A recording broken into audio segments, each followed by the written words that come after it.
Pak Rano menatap dagangannya yang sudah berlendir dan berbau. Bakso bakar miliknya sudah beberapa hari belakangan tak habis. Ada rasa frustasi dalam dirinya. Terlebih Sri, istrinya, kerap mengomelinya saat pulang. Kalau begini terus, aku bisa-bisa kehabisan modal. Edan, jualan dari pagi ketemu malam, cuma laku 20.000, gerutu Pak Rano. Pria itu duduk di pinggir trotoar, menyalakan sebatang rokok dengan pikiran kacau. Kepalanya seperti hendak pecah memikirkan semua. Pak, sapaan dari seseorang membuat Pak Rano mendongak. Dia tersenyum simpul. Pria yang ditaksir umurnya tak jauh berbeda dengan Pak Rano itu duduk sembari menatap gerobak dagangan Pak Rano. Pak Rano melirik melihat dia juga membawa gerobak dagangan. Pak Rano tak banyak bicara. Hari ini terlalu melelahkan baginya. Dia ingin cepat-cepat pulang, tapi kakinya meminta dia beristirahat barang sejenak. Dagangannya masih banyak, Pak. Pak Rano hanya mengangguk, tak berniat membuka suara. Saya borong semua dagangannya, boleh, Pak? Pertanyaan itu diiringi dengan gelengan cepat oleh Pak Rano. Dia kembali mengisap rokoknya, mengembuskan perlahan, berharap tenang datang sejenak dalam pikirannya. Itu sudah tidak layak konsumsi. Sampean mau sakit perut memangnya? Pak Rano bertanya dengan nada ketus lagi sarkas. Bukannya marah. Pria itu justru terkekeh geli. Namanya Anang. Begitu dia memperkenalkan diri. Penjual siomay di perempatan Jalan Bunga Raya. Sudah 3 tahun dia bergelut di dunia makanan. Saran dan masukan kerap dia dengar dari banyak orang, tapi tak juga membuahkan hasil. Hingga akhirnya dia memutuskan memakai cara kotor. Jadi, dagangan Pak Rano cuma laku 20.000 dari pagi? Tanya Anang. Pak Rano mengangguk cepat. Aku bingung. Kalau pulang, pasti diomeli Sri. Dia paling cerewet di rumah. Telingaku sampai berasap kalau dengar omelannya. Tanpa sadar, senyum Pak Rano mengembang. Sri, istri Pak Rano yang begitu cerewet. Dia tahu cerewetnya sang istri bukan karena tak sayang. Justru Sri ingin kehidupan mereka jadi lebih baik. Tapi Tuhan seolah tak memberi kesempatan itu untuk keluarga kecil Pak Rano. Mungkin, atau Pak Rano yang belum bisa ikhtiar dengan apa yang dilakukannya? Anang duduk bersila, kemudian berdiri. Tangannya mencomot satu tusuk bakso dari gerobak Pak Rano, lalu memakannya begitu saja. Pak Rano hampir berdiri refleks, tapi lelaki itu hanya tersenyum, mengunyah pelan-pelan. Matanya kosong menatap langit yang makin gelap. Nang, sudah kubilang itu basi, ulang Pak Rano. Kalau kau sakit perut, jangan salahkan aku. Memang, tapi tidak semua yang basi itu buruk, Pak Rano, jawab Anang kalem. Kadang dari yang basi itulah keberuntungan bisa tumbuh. Kalimat itu terdengar janggal di telinga Pak Rano. Ucapannya mengandung sesuatu yang aneh. Tapi lelaki tua itu terlalu letih untuk peduli. Ia hanya mengangguk samar, lalu kembali mengisap rokoknya yang hampir habis.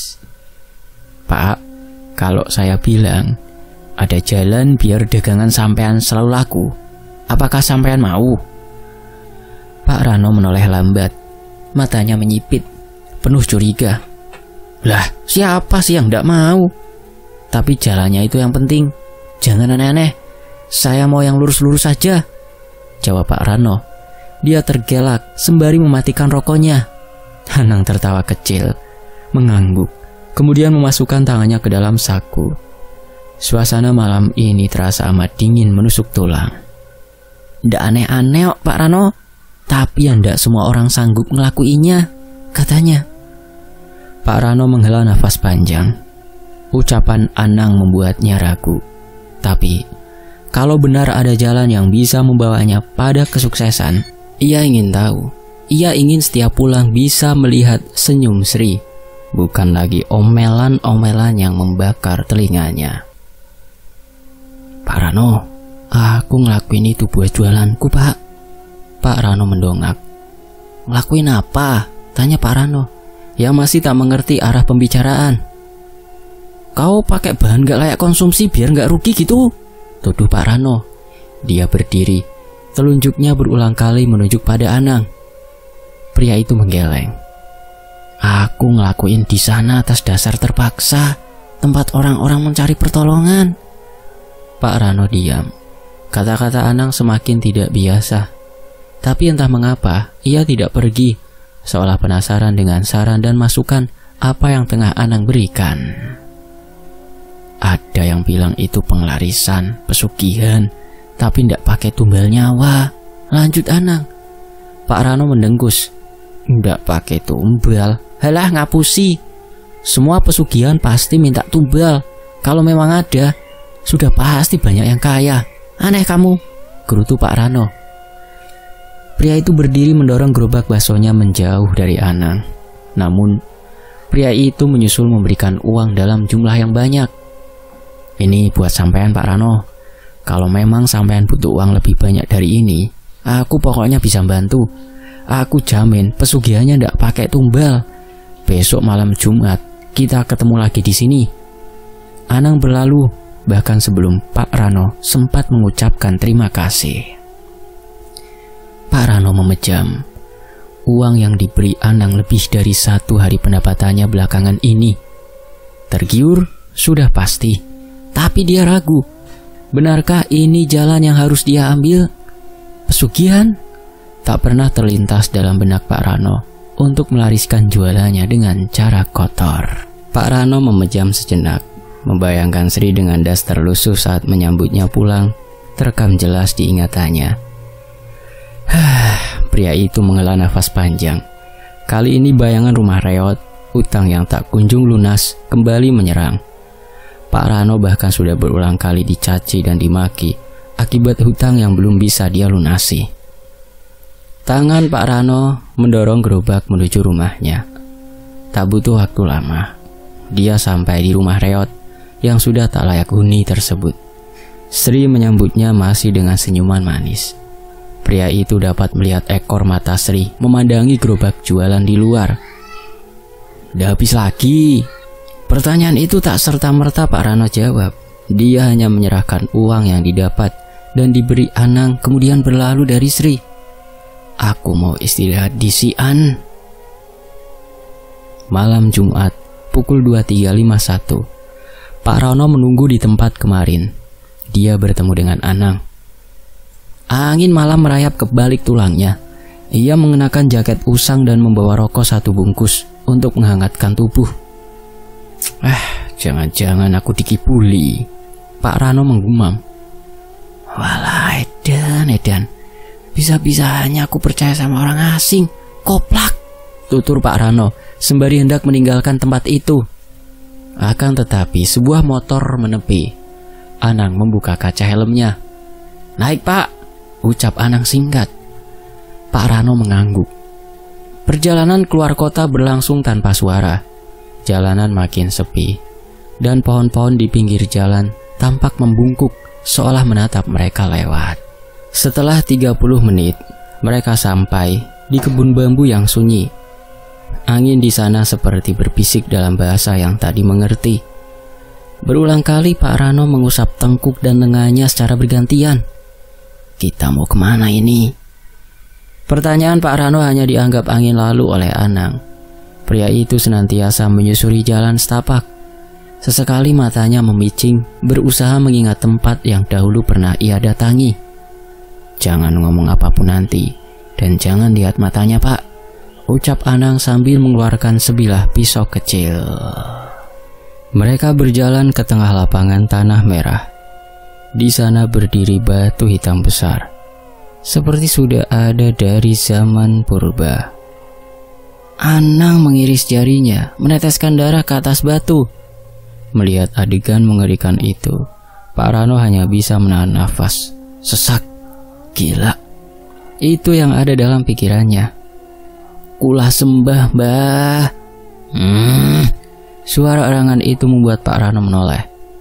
Dari balik bayang-bayang pohon muncul sosok tinggi besar, bertubuh seperti manusia tapi kepalanya seperti kepala kambing.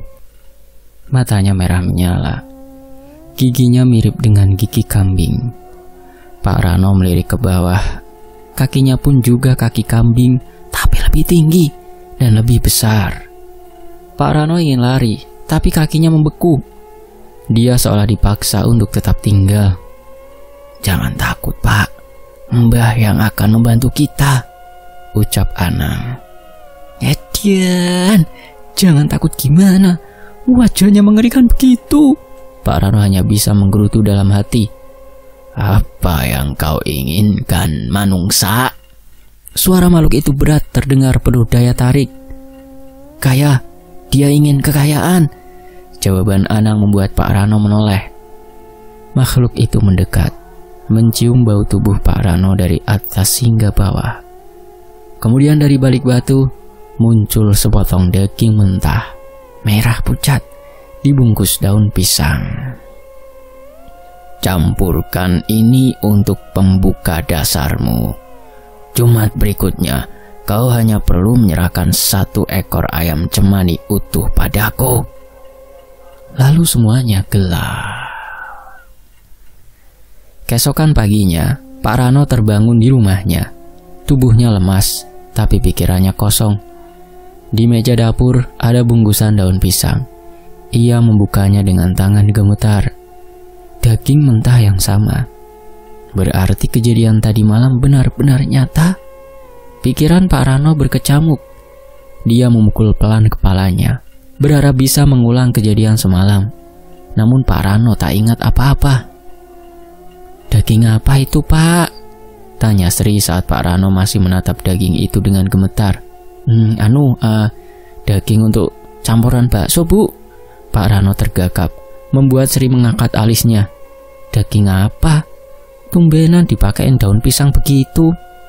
"Yo daging, Bu, daging sapi buat campuran bakso." "Yo sana, aku mau ngolah daging dulu," usir Pak Rano. Sri mengangguk kemudian berlalu dari hadapan suaminya. Pak Rano memotong daging tersebut, mencampurnya dengan adonan bakso. Hatinya berontak, tapi pikirannya tetap memaksa dia melakukan. "Aku hanya ingin kehidupan yang lebih baik, yang lebih layak.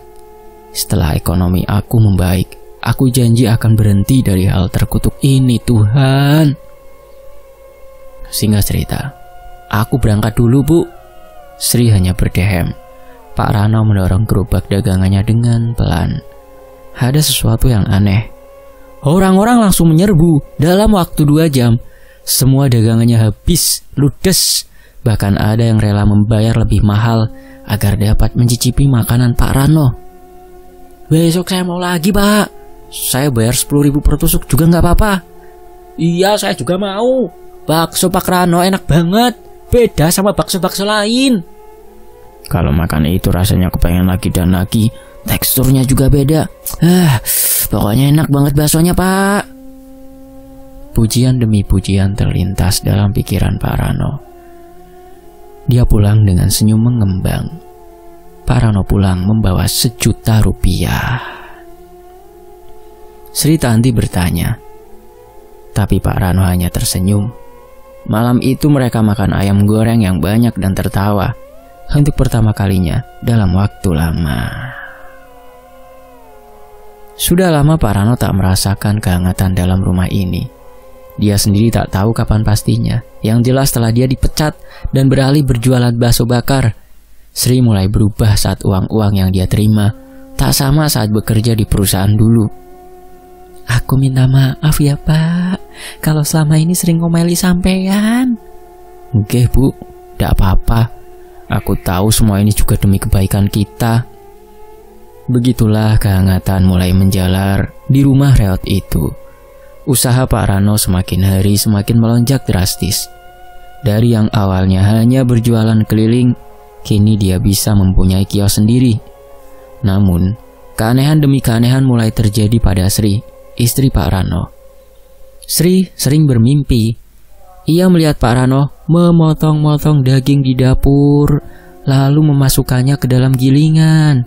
Tapi yang dipotong bukan daging biasa, melainkan jari-jari manusia. Wanita itu sering menceritakan mimpi buruknya pada sang suami. Namun Pak Rano seolah tak ambil peduli. Di sisi lain, pergi, jerit Sri. Pergi, jangan aku. Pak Rano yang belum sepenuhnya terlelap duduk, membangunkan istrinya berulang kali. Sri, bangun Sri, tutur Pak Rano sembari menggoyang pundak istrinya dengan cukup keras. Panik. Sri terbangun dengan keringat dingin. Dia memeluk Pak Rano dengan erat. Aku takut, Pak. Aku mimpi buruk lagi, Pak. Sri menggigit kukunya. Ketakutan melanda dalam dirinya. Mimpi itu sudah berulang kali terjadi. Takut, dia amat takut. Pak Rano memeluk istrinya. Pikirannya berkecamuk. Mungkinkah semua ini karena pesugihan yang dia lakukan? Tidak. Pak Rano tak ingin mempercayainya. Tidur lagi, Bu. Biar aku yang jagain. Pak Rano menarik selimut istrinya hingga dada. Sri mengangguk, berusaha memejamkan matanya kembali. Sementara itu, keanehan demi keanehan semakin sering terjadi. Istri Pak Rano mulai sering melihat manusia berkepala kambing. Dia bahkan mendeskripsikan wujud tersebut dengan jelas. Makhluk itu persis seperti yang pernah Pak Rano temui. Dia mau bunuh aku, Pak. Dia mau ambil jari-jari tanganku. Aku ndak bohong, Pak. Beneran. Ayolah, Pak, kita ke Kiai. Aku yakin pasti ada yang mau celakai kita, karena kehidupan kita jauh lebih baik sekarang. Cepet, Pak. Aku yakin pasti banyak yang iri karena kekayaan kita.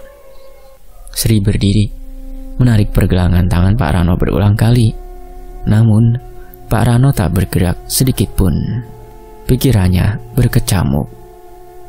Gak ada apa-apa, Bu. Percaya sama aku. Itu cuma halusinasi sampean aja.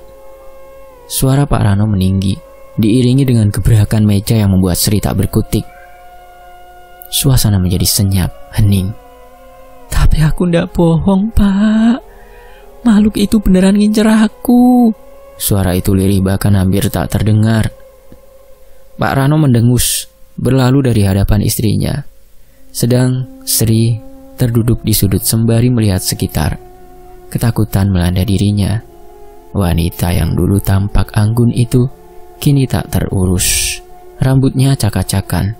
Sri bahkan lupa waktu makan dan mandi. Aku ndak sanggup lagi. Makhluk itu datang terus. Dia berdiri di ujung tempat tidur kita setiap malam. Dia bilang aku miliknya. Aku akan jadi tumbal. Sri berlari mengambil pisau di dapur secepat kilat.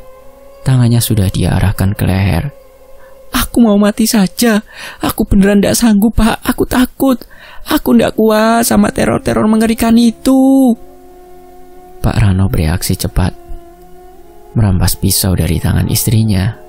Ia peluk Sri erat-erat. Wanita itu menangis. Tubuhnya gemetar. Aku ndak mau jadi tumbal, Pak. Aku ndak mau mati. Sri terguguh di pelukan suaminya.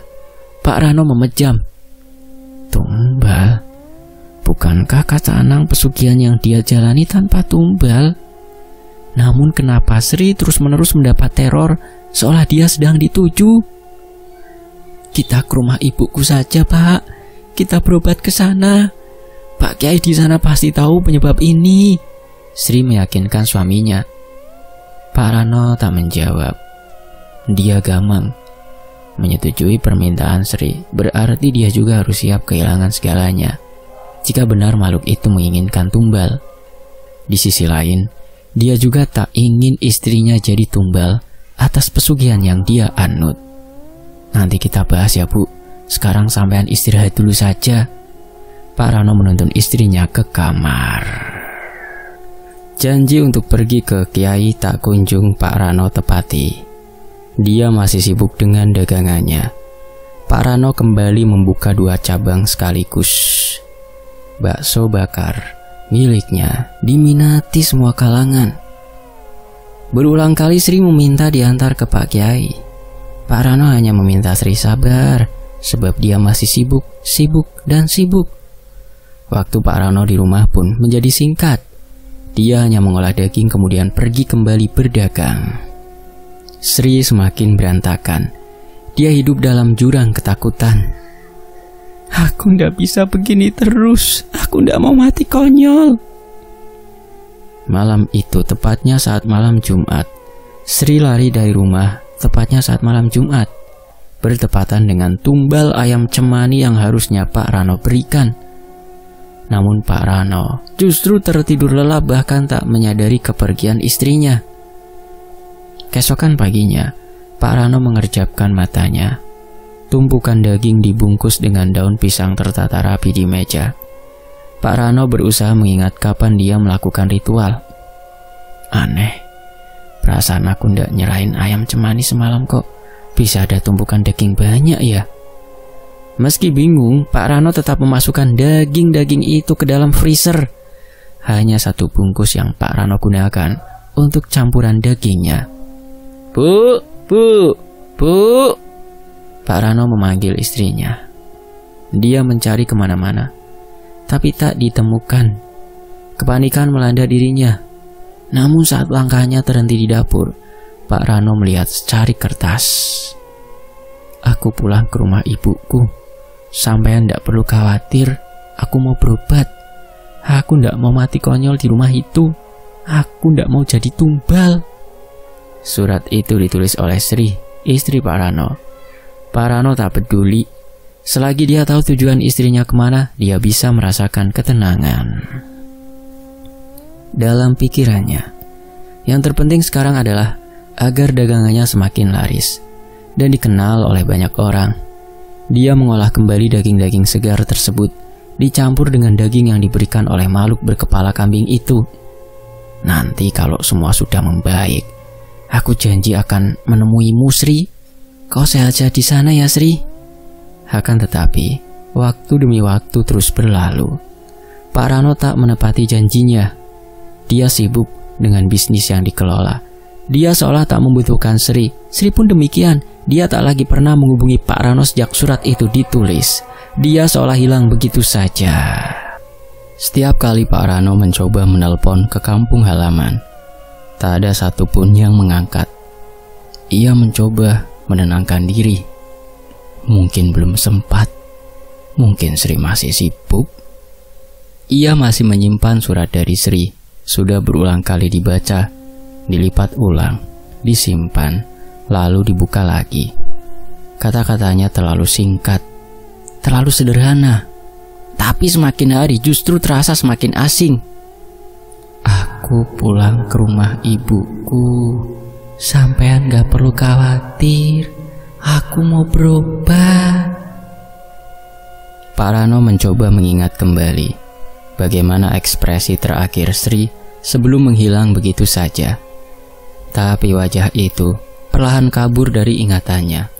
Yang tersisa hanya bayangan samar tentang tubuh kurus yang gemetaran, mata yang lelah, dan suara yang lirih meminta Pak Rano agar membawanya ke Kiai. Apa sampean di sana sudah sembuh, Sri? Pak Rano menggumam, tapi tangannya masih sibuk dengan adonan demi adonan yang membludak belakangan ini.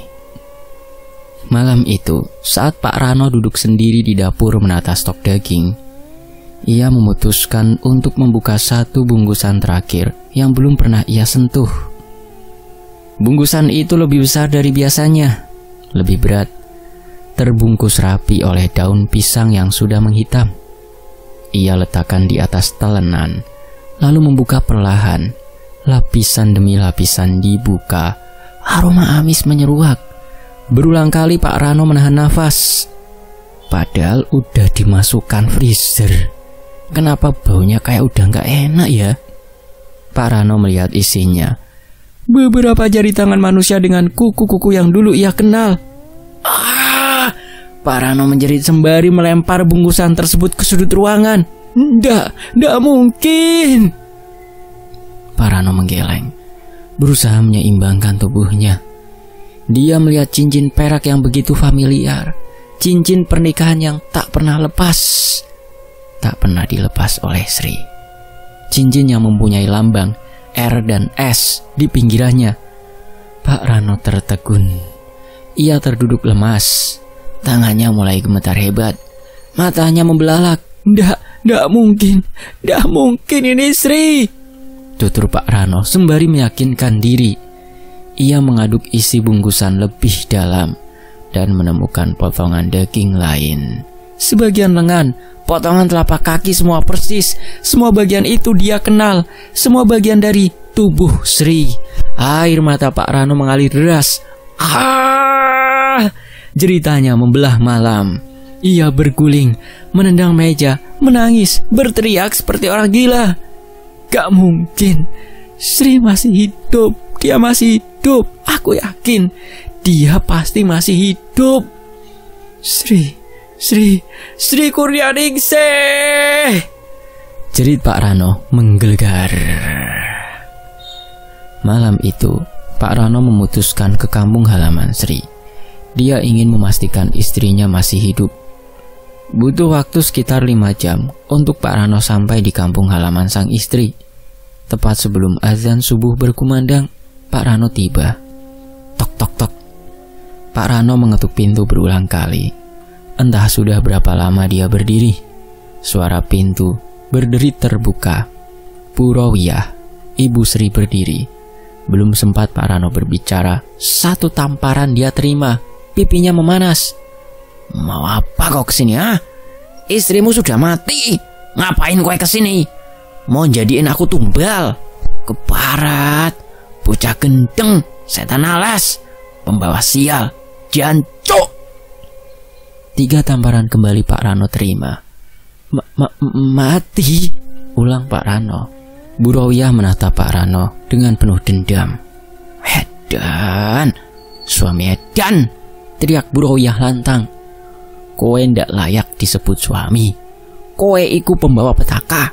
Sing eling Rano, apa yang kau lakuin itu sudah melampaui kodrat. Bu Rawiyah meninggikan suaranya. Apa maksudnya, Bu? Kulo benar-benar tak mengerti, Bu. Pergi kowe dari sini, setan. Aku ndak sudi ketemu sama kowe sampai kapanpun. Bu Rawiyah membanting pintu dengan keras. Tubuh Pak Rano merosot. Dia menangis tergugu, membenturkan kepalanya berulang kali. Sri, sampean bohong kan Sri? Pasti sampean ada di dalam kan? Pak Rano mengetuk pintu berulang kali. Hening, tak ada derit atau langkah kaki yang terdengar. Buka Sri, aku tahu sampean marah karena tidak pernah aku jenguk. Ayo Sri, kita pulang. Sri, oh Sri. Tak ingin mempercayai ucapan mertuanya, Pak Rano menemui salah satu sahabat karibnya.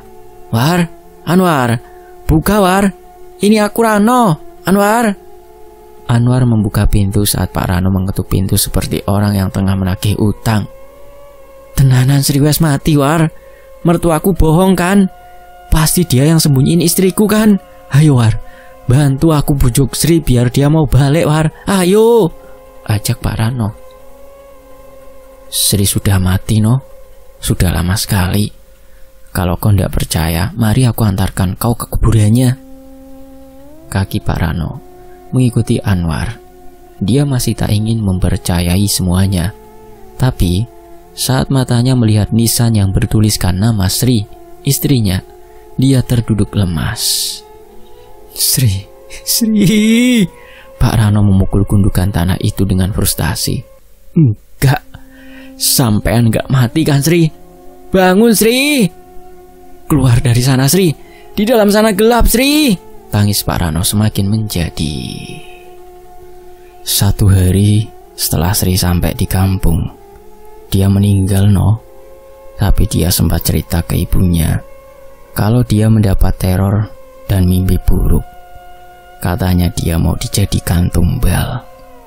Dia juga sempat minta diantar ke kiai. Tapi karena waktu itu sudah larut, ibunya memutuskan untuk pergi besok. Sayangnya, keesokan harinya Sri ditemukan dengan leher yang hampir putus. Istrimu bunuh diri, no. Dia frustasi. dia hidup dalam ketakutan selama ini. Anwar memeluk pundak Rano, berulang seolah menguatkan sahabatnya itu. Kematiannya juga aneh. Semua jarinya hilang. Saat kuburan dibongkar, jasadnya juga tidak ada. Hanya ada kain kafannya. Penuturan Anwar membuat Pak Rano menangis. Ia memeluk cincin itu, menggenggam jari Sri yang dibawanya erat-erat, seolah bisa mengembalikan semuanya seperti sedia kala. Tapi semua sudah terlambat. Semua sudah lenyap, sirna. Pak Rano pulang dengan tangan kosong, pikiran hampa. Penyesalan memenuhi ruang pikirnya kali ini. Malam itu saat baru merebahkan diri di kamar, dari luar terdengar suara nyanyian anak-anak yang terdengar sayup-sayup. Pak Rano menajamkan pendengarannya. Terdengar tangisan wanita. Suara itu mirip seperti suara Sri. Tangis dan tawa itu terdengar secara bergantian. Pak Rano membekap telinganya, tapi suara itu tidak berhenti, justru makin dekat, seolah terdengar tepat di belakang telinganya. Mas Rano, Mas Rano. Rano membuka matanya. Ia melihat bayangan Sri berdiri di ambang pintu kamar, pucat dengan mata kosong. Mulutnya bergerak tapi tak bersuara. Sri, jangan Sri, jangan. Pak Rano ketakutan saat bayangan itu mendekat, membawa pisau daging besar seolah siap mencincang tubuh Pak Rano. Pak Rano menjerit, tubuhnya gemetar. Ia mundur sampai punggungnya membentur lemari. Tapi bayangan itu tetap di sana, menatapnya, diam, penuh kekecewaan, penuh amarah, penuh dendam. Kadang pula menatapnya dengan ketakutan, kadang pula menangis. Sri, suara itu hanya bisa Pak Rano lontarkan dalam hati. Lidahnya keluh. Tiba-tiba ada jari-jari yang berterbangan mengitari Pak Rano. Mereka merayap ke arah Pak Rano, lambat tapi pasti. Jari-jari itu mengusap wajah, tengkuk, dan kepala Pak Rano secara bersamaan. Jangan, ampun, ampun, pekik Pak Rano penuh dengan ketakutan. Ampun Sri, Sri ini aku suamimu, jangan Sri, aku mohon jangan. Pak Rano berdiri. Dia berlari keluar rumah, menabrak pintu hingga terjatuh. Ia merangkak menjauh, nafasnya memburu, keringatnya menetes terus-menerus. Suara nafas Pak Rano terengah-engah. Langit masih gelap, tapi suara ayam mulai terdengar di kejauhan. Fajar hampir datang, namun sebelum cahaya menyentuh tanah, suara dari balik pikirannya terdengar begitu jelas. Kau harus menjualnya, Rano. Kau harus berjualan bakso itu tanpa libur satu hari pun. Jual bakso itu sampai akhir hayatmu. Habiskan adonan baksomu, Rano. Tidak, aku tidak mau menjual bakso itu lagi. Itu bakso petaka, bakso celaka yang membuat aku kehilangan Sri. Bakso sialan, maki Pak Rano. Hari demi hari, Pak Rano selalu diliputi rasa takut. Dia tak pernah lagi berjualan. Semua orang yang datang seperti monster di mata Pak Rano. Pernah satu waktu, Pak Rano melempari wajan pada orang yang ingin meminta uang iuran bulanan. Karena di mata Pak Rano, siapapun yang dilihatnya adalah makhluk berkepala kambing yang menyuruhnya kembali menjajakan bakso bakar. Sementara itu, tak ada yang berani mendekati rumah Pak Rano. Pria itu dibiarkan hidup seorang diri dengan diliputi ketakutan. Namun setiap pagi para warga selalu mendapati Pak Rano berjalan telanjang kaki di tengah jalan, mengenakan pakaian lusuh penuh darah dan membawa gerobak baksonya. Ia tertawa-tawa sendiri membawa mangkok kosong dan sendok yang selalu dia dentingkan. Bakso, bakso bakar, bakso enak, bakso buatan Pak Rano, nyos Marco nyos. Bakso bakar, bakso bakar. Awalnya para warga membiarkan aksi yang Pak Rano lakukan. Namun semakin hari kewarasan Pak Rano semakin menghilang. Dia bahkan pernah berjalan dengan tubuh tanpa busana. Karena tak ingin menjadi pusat perhatian anak-anak, para warga sepakat melaporkan perangai Pak Rano kepada pihak berwajib. Pak Rano dibawa paksa ke rumah sakit jiwa dalam keadaan linglung. Mulutnya terus bergumam tentang Sri, tentang cincin dan tentang daging yang tak habis-habis. Sejak kejadian itu, desas-desus mulai beredar di kampung. Konon, sebelum Sri menghilang, tetangga sering mendengar suara-suara aneh dari dapur Pak Rano.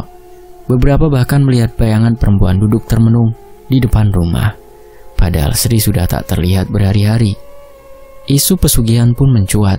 Seorang warga yang pernah mengenal Anang, pria misterius yang diduga memperkenalkan pesugihan itu kepada Pak Rano, mengaku pernah melihat Anang datang ke kuburan tengah malam membawa pisau dan sesajen.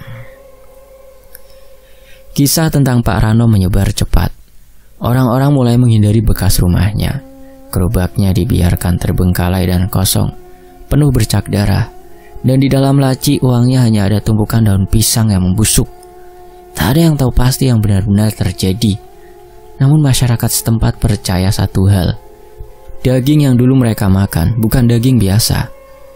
Sementara di sel tahanannya Pak Rano, "Bakso ini enak, bakso bakar buatanku. Nyam nyam nyam nyam nyam nyam nyam." Pak Rano terkekeh geli. Dia membulatkan tanah liat di dalam sel sembari memakannya. Kadangkala Pak Rano terlihat meniup bulatan-bulatan tanah liat itu. "Makan, makan," tawar Pak Rano pada para pasien di sana. Tamat. Demikianlah sebuah kisah, semoga terhibur. Tony FS pamit. Terima kasih untuk penulisnya, Arai Aisyah. Dan terima kasih buat teman-teman yang sudah menyimak hingga selesai di Tony FS. Sampai jumpa di kisah lainnya. Wassalamualaikum.